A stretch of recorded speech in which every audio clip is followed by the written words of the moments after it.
My sister destroyed my dream wedding out of pure jealousy. 1 year later, on her big day, I stood up at the reception, and what I said made her choke on her words. If you've ever been betrayed by someone you loved, subscribe to this channel. I promise you, by the end of this story, you'll see justice served in a way no one expected. My name is Emma, and this is the story of how I learned that sometimes the people who hurt us most are the ones we've sacrificed everything for. Growing up, I was always the responsible one, the older sister, the one who made sure homework got done, dinner was on the table when Dad worked late, and bills got paid on time. When Mom died from breast cancer the summer I turned 18, everything changed. Sophia was only 16, still a kid really, and someone had to step up. So I did.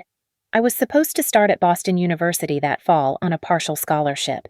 Art history major, full of dreams about working in museums, maybe curating exhibitions someday. But Sophia needed stability. She needed someone to pack her lunch, help her through the grief, make sure she didn't fall apart during her junior year of high school. Dad was drowning in his own sorrow, working double shifts at the plant just to keep the lights on and his mind occupied. I deferred my acceptance. Then I deferred again. By the third year, I stopped pretending I'd ever go. Instead, I got a job as an administrative assistant at a dental office. It wasn't glamorous, but it was steady. 40 hours a week turned into 50 when I picked up a weekend shift at Target. The money wasn't for me. It was for Sophia's SAT prep courses, her college application fees, her portfolio development classes at the Community Art Center, because Sophia had talent. Real talent. She could sketch a dress design that looked like it belonged on a Paris runway. By 17, she had 15,000 Instagram followers watching her DIY fashion content. She was special, everyone said so. She deserved every opportunity, and I believed that. I really did. When Sophia got accepted to the Fashion Institute of Technology in New York, I cried happy tears. My baby sister was going to chase her dreams. The tuition was steep, even with financial aid, but we'd make it work. I'd make it work. I took on a third job doing bookkeeping from home at night. My bedroom became my office.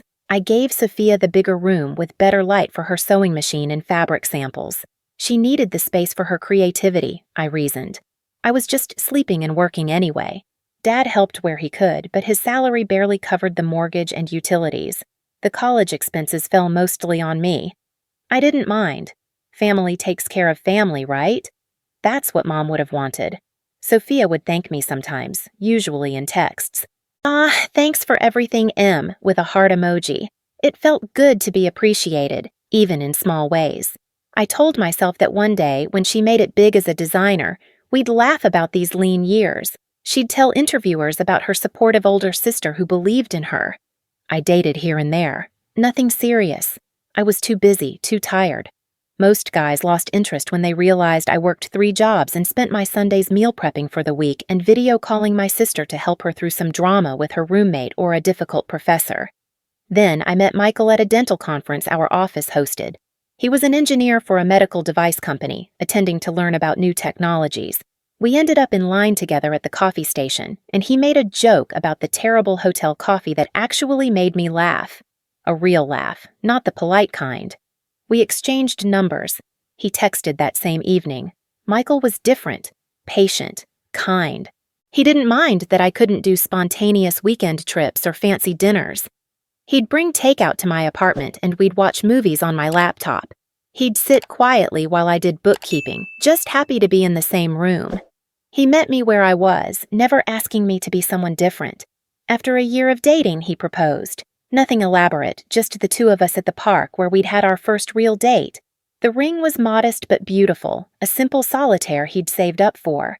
I said yes before he finished asking. I was 28 and finally, something was just for me. I called Sophia immediately, my hands shaking with excitement. "Soph, I'm engaged." There was a pause. "Oh, that's great, Em." The flatness in her voice made my stomach twist, but I pushed it aside. She was probably just busy. She'd graduated from FIT 6 months earlier and was trying to build her brand as an independent designer. Stress, I told myself. She's stressed. "I'd love for you to be my maid of honor," I added, hoping to hear some warmth. Sure, yeah, of course. Listen, I have a client call in 5 minutes. Can we talk later? We didn't talk later. Not really. Sophia liked a few of my engagement photos on Instagram, left a single word comment, congrats, with one exclamation point, not even two. When we finally did talk 2 weeks later, her questions felt pointed. So, how long have you guys been together again? A year? That's kind of fast, isn't it?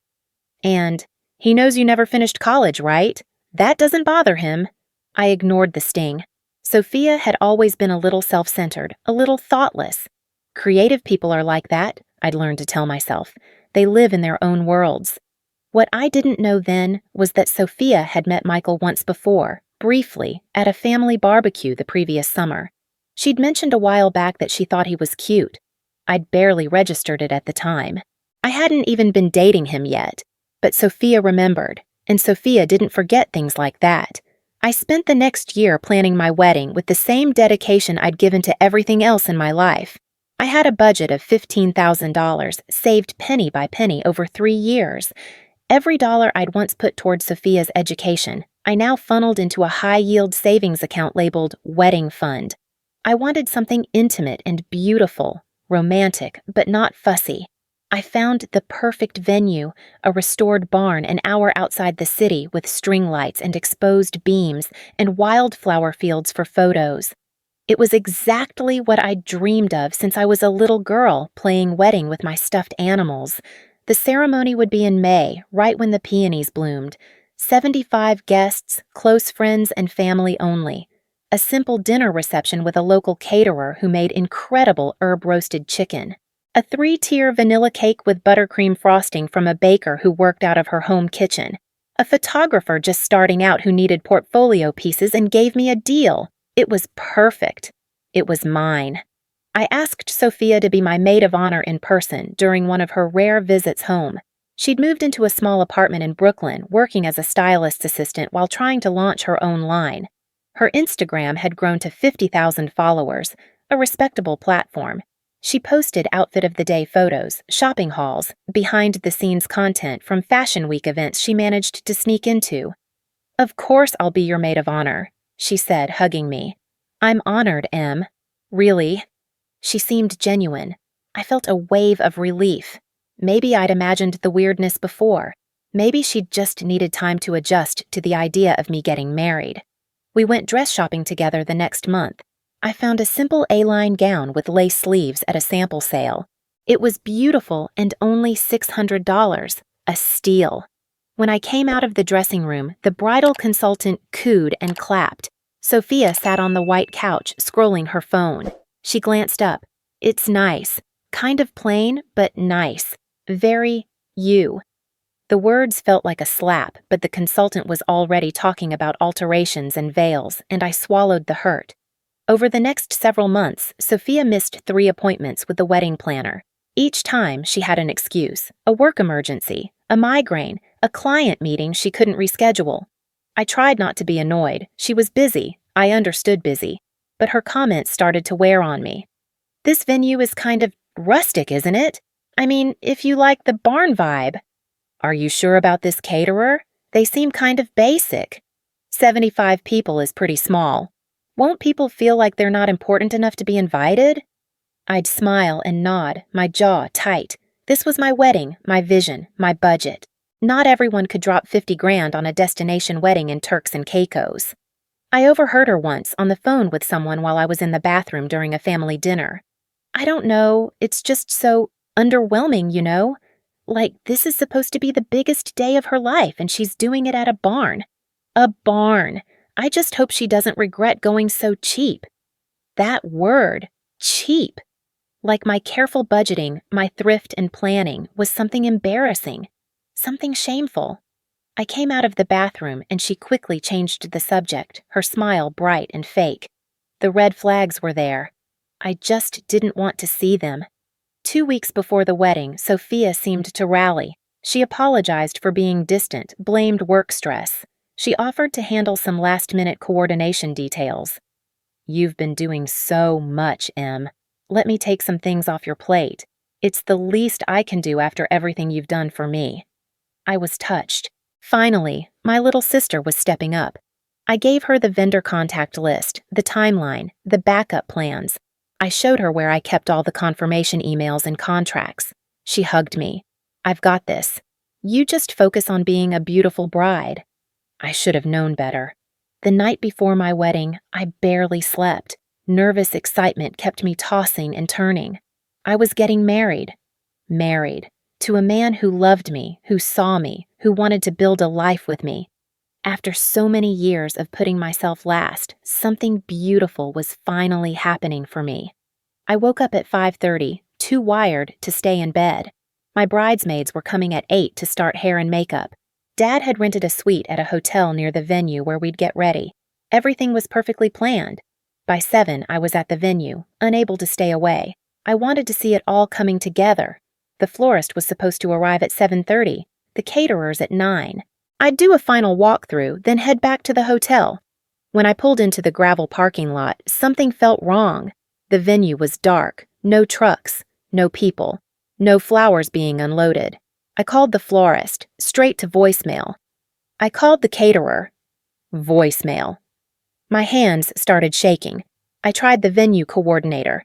She answered on the 3rd ring. Emma? Hi, I thought your wedding was canceled? We got a call 2 days ago from your number saying there was a family emergency and you needed to postpone. The world tilted. What? No, I never called. This is a mistake.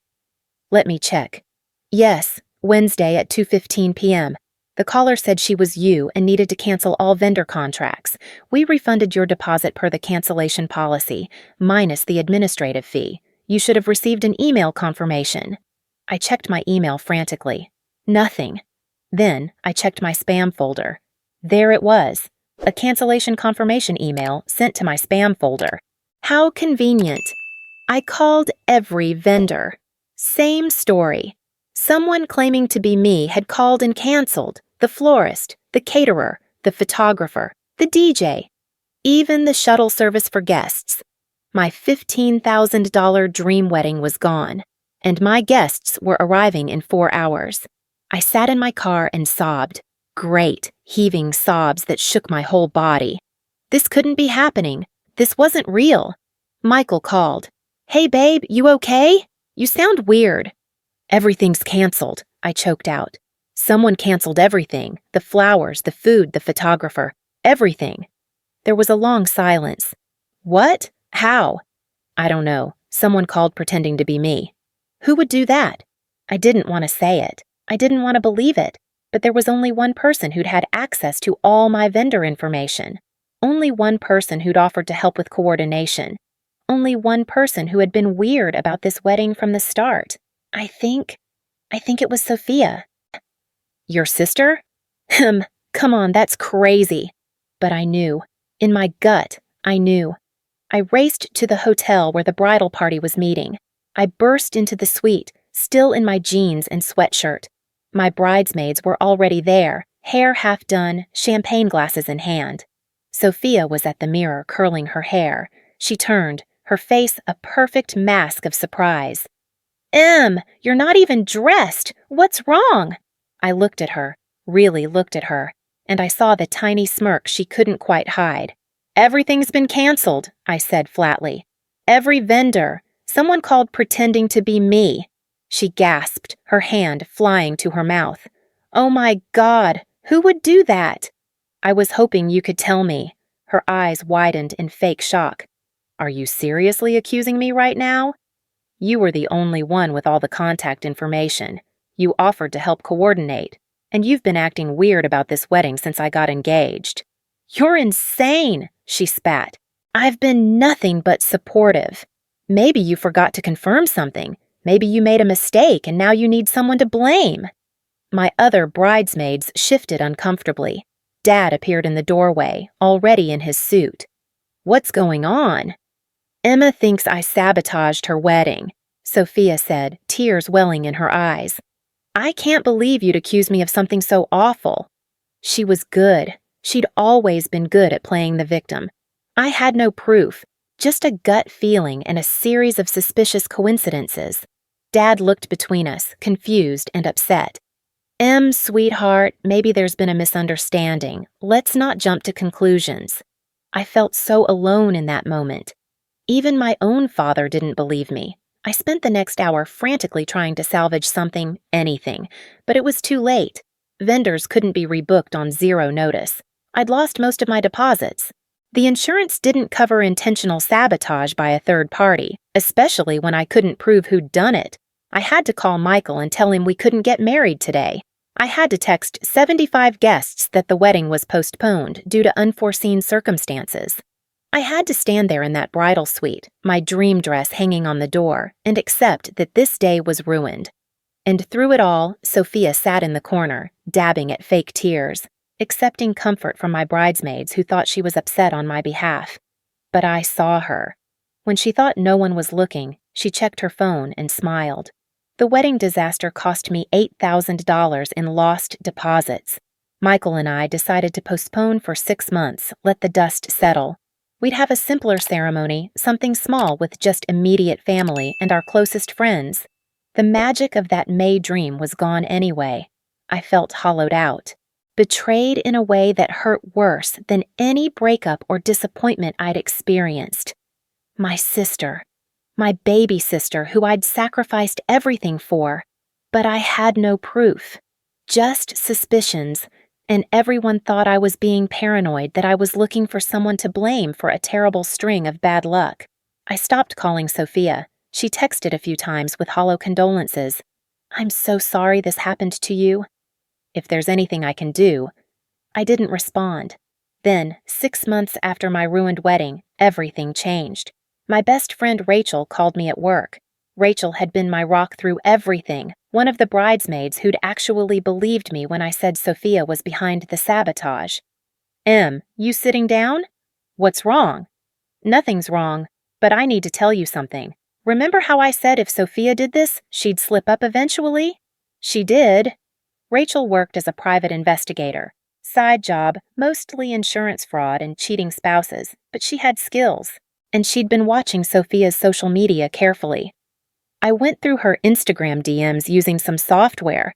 I found messages from 2 days before your wedding. She was talking to one of her influencer friends about the whole thing. My heart pounded. What did she say? Rachel paused. She said, and I quote, "I can't let Emma have this perfect wedding. She doesn't deserve it more than me. I'm going to make sure it doesn't happen, and everyone will think it's just bad luck." There it was.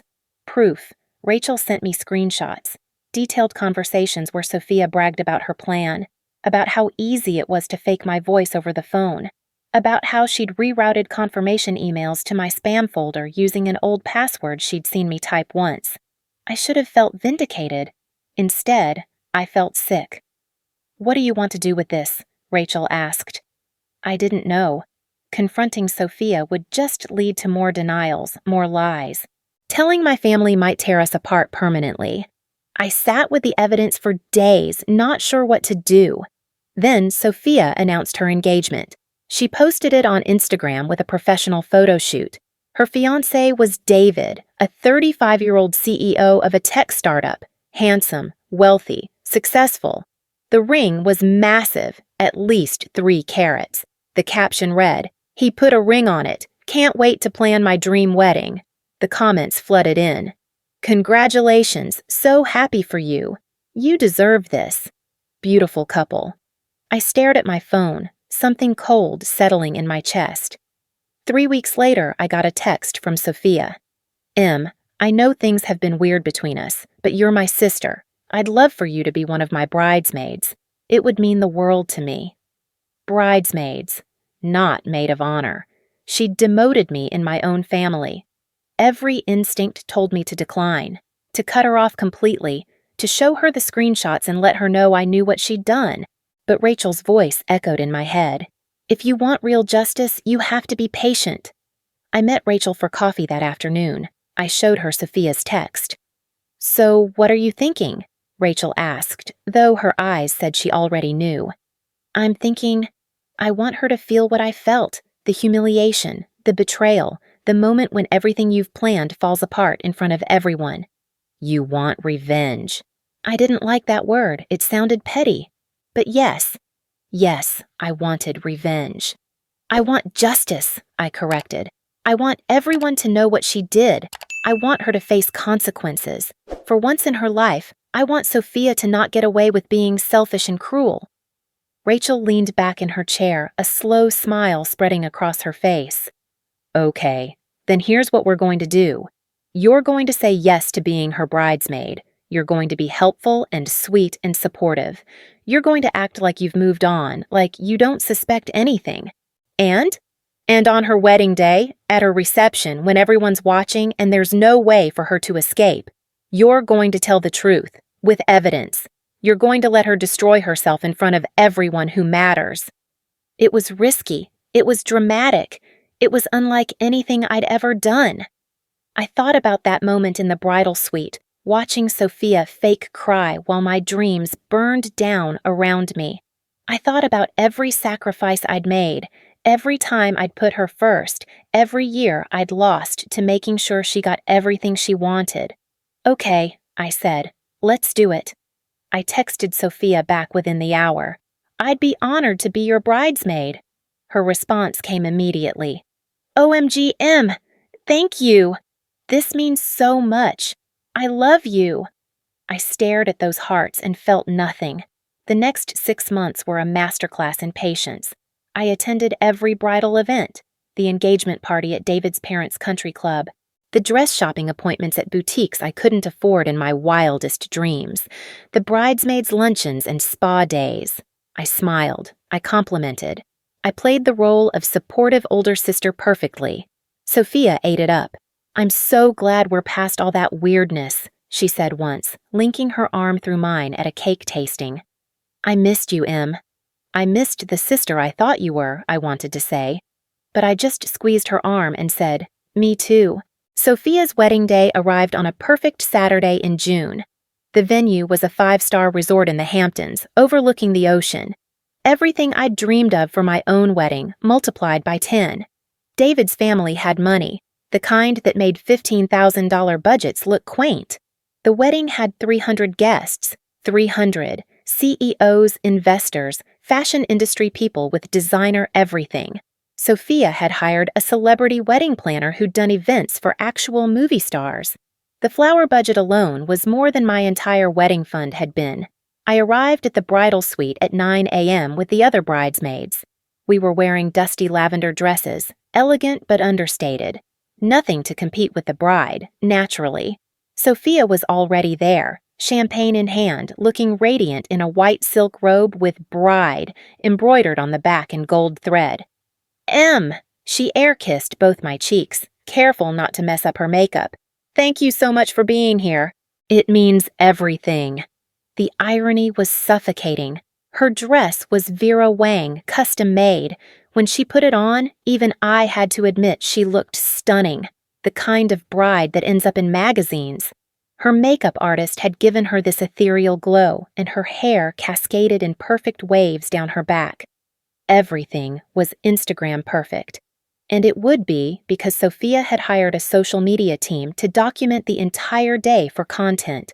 2 photographers, 3 videographers, all coordinated to capture every moment for maximum engagement. I helped bustle her dress. I held her bouquet while she touched up her lipstick. I played my role flawlessly. You look beautiful, Soph, I said, and meant it. She did look beautiful. That was never the problem. Thanks, Em. She turned to me, suddenly vulnerable. Do you think David's family likes me? Really likes me? For a second, I saw my little sister again. The insecure 16-year-old who cried herself to sleep after Mom died. The girl who needed constant reassurance that she was worthy, lovable, enough. Then I remembered the screenshots on my phone, the wedding she'd destroyed, the lies she'd told. They love you, I said simply. The ceremony was at 4 p.m. on the beach.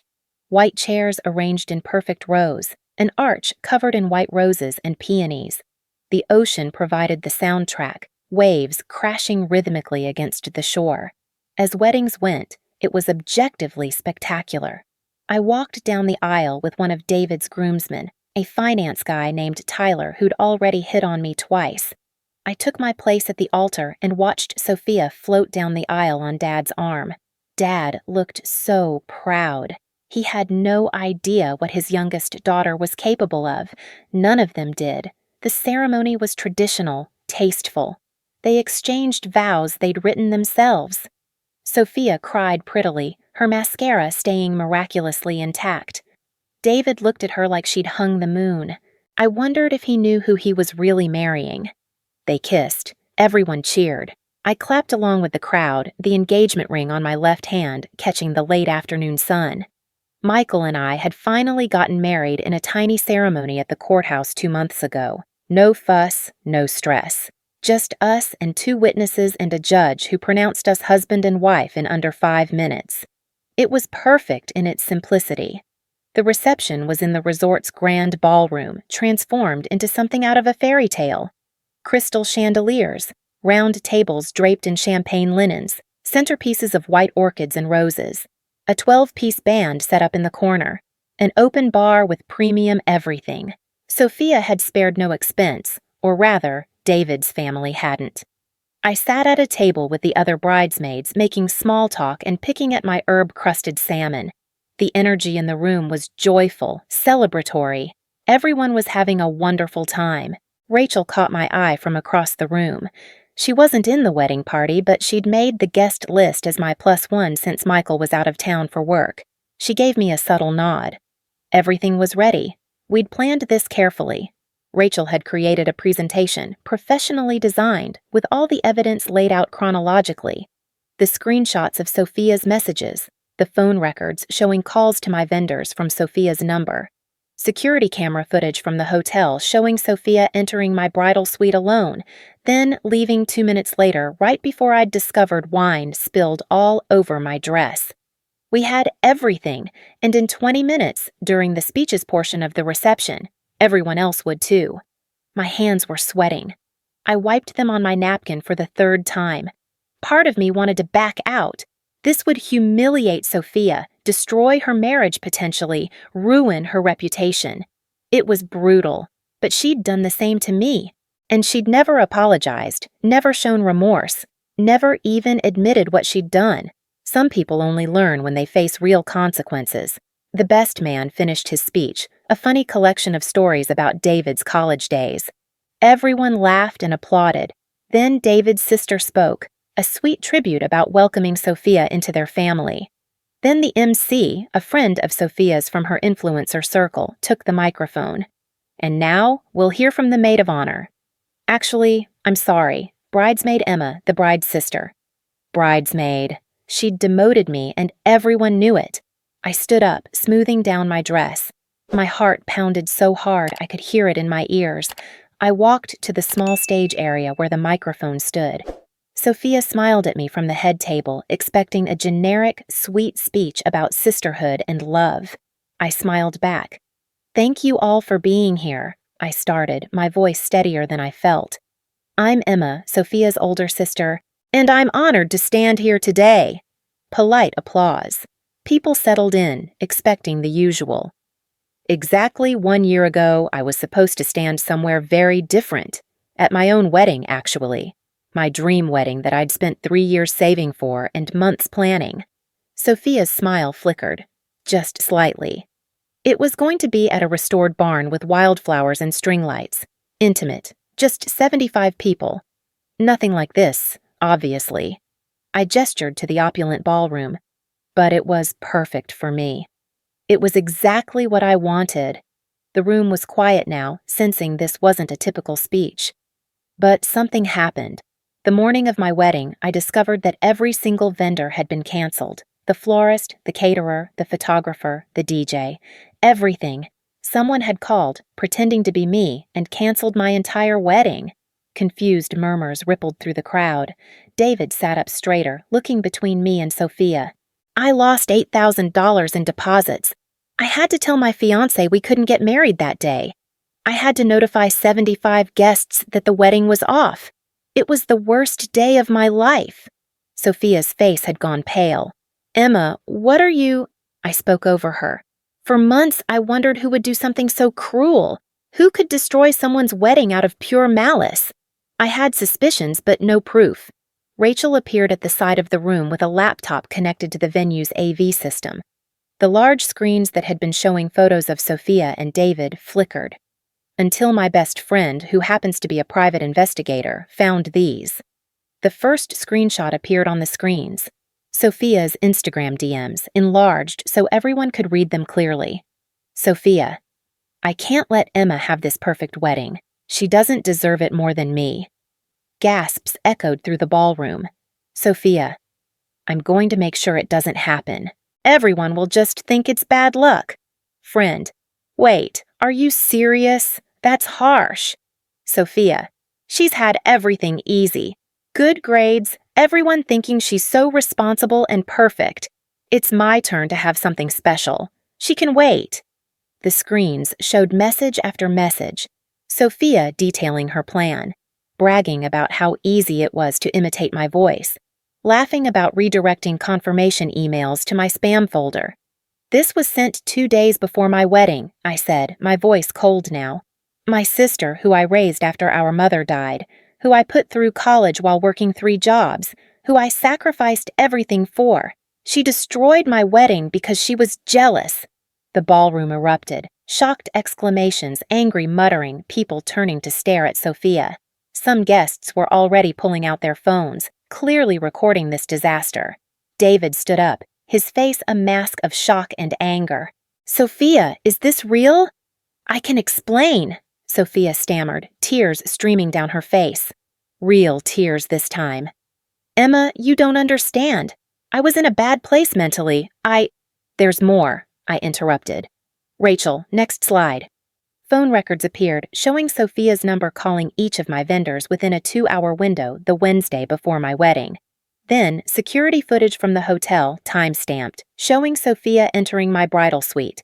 The camera angle perfectly captured her pouring red wine over my wedding dress, hanging on the bathroom door. She looked around, making sure no one saw, then slipped back out. The evidence was irrefutable.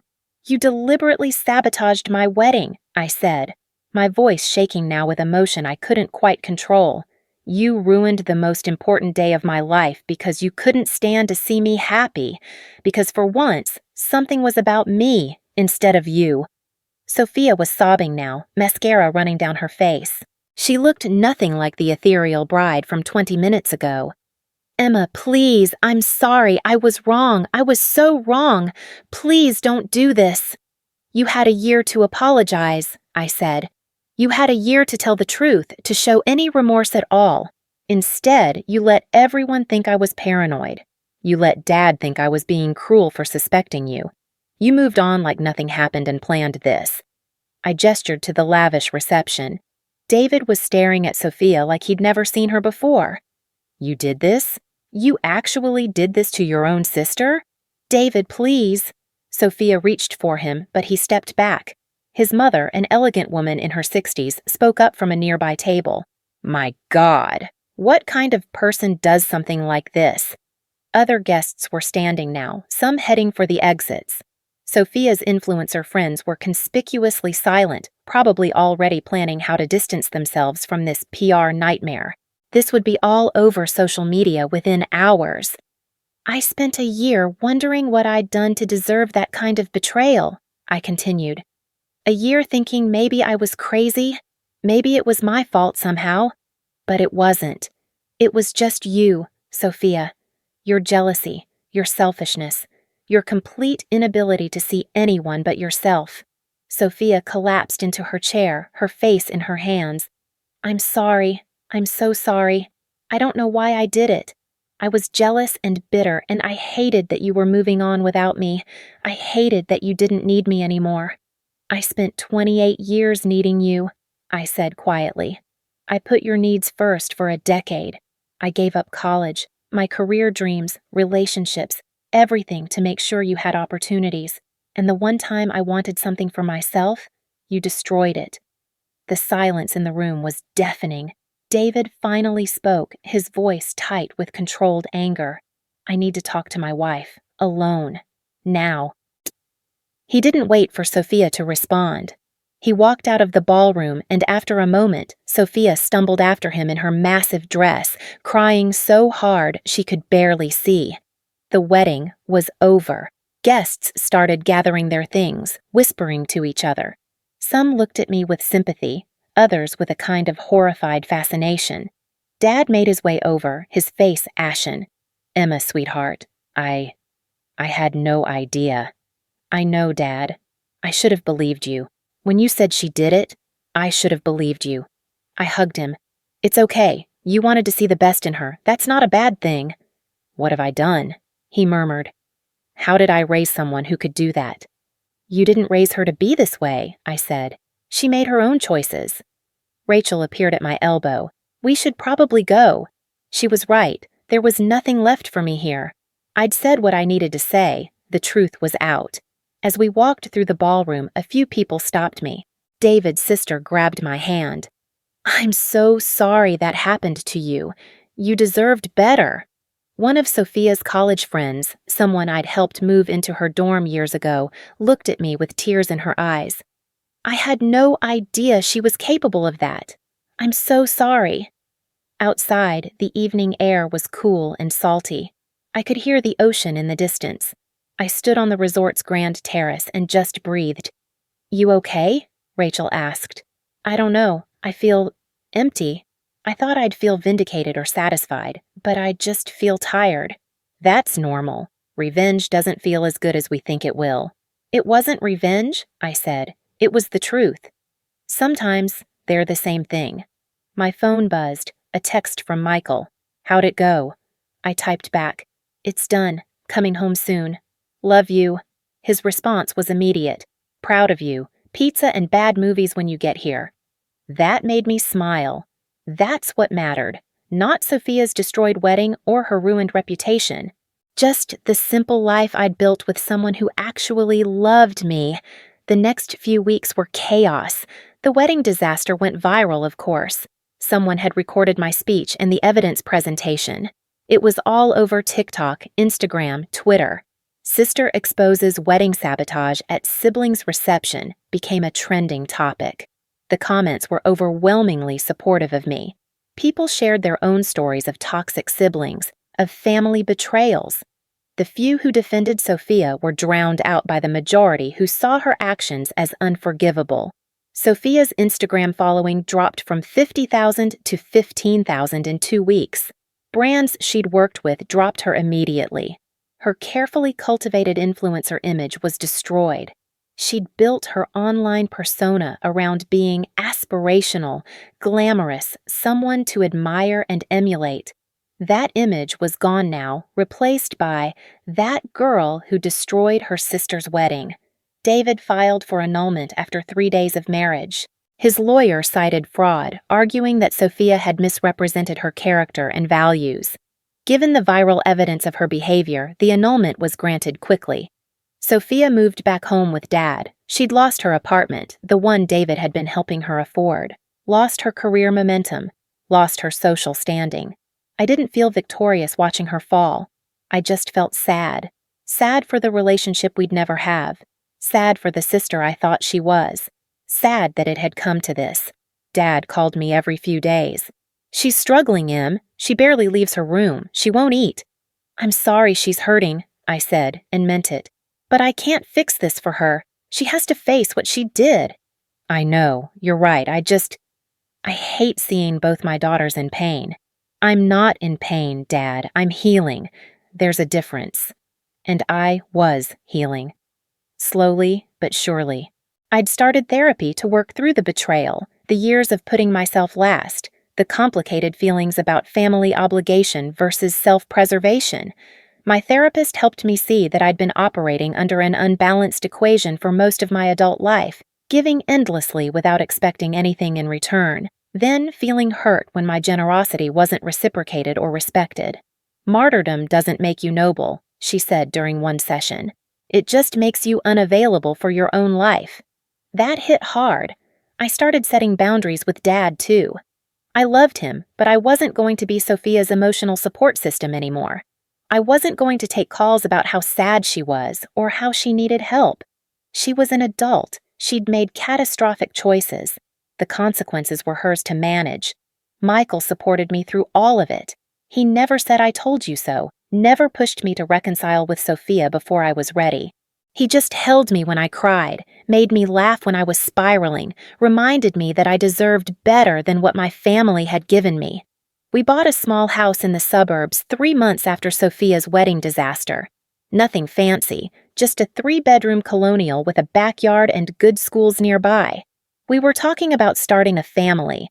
I was finally living for my future instead of someone else's. I went back to school too. Online classes, working toward finishing that art history degree I'd abandoned a decade ago. It felt indulgent at first, spending money and time on my own education. But Michael pushed me. This is your dream, Em. Chase it. You've earned it. 6 months after the confrontation, I ran into Sophia at a coffee shop downtown. I almost didn't recognize her. She'd cut her hair short, dyed it back to its natural brown. No makeup, plain jeans and a sweater. She looked smaller somehow, diminished. She saw me and froze, her face going pale. I could have walked away. Part of me wanted to, but a bigger part remembered the 16-year-old crying in her room after Mom's funeral. My baby sister who I'd loved so much. "Hi, Soph," I said quietly. "Emma." Her voice cracked. I don't know what to say." "You don't have to say anything." We stood there awkwardly, other customers flowing around us. Finally, Sophia spoke. "I started therapy. Real therapy 3 times a week. My therapist says I have some kind of personality disorder, narcissistic traits or something. I'm working on it." "That's good. I'm glad you're getting help." "I'm sorry," she said, tears welling up. "I know it doesn't change anything, but I'm so sorry.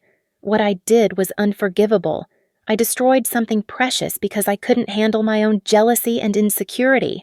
You didn't deserve that. You never deserved any of it." I looked at her, really looked at her, and saw genuine remorse for the first time.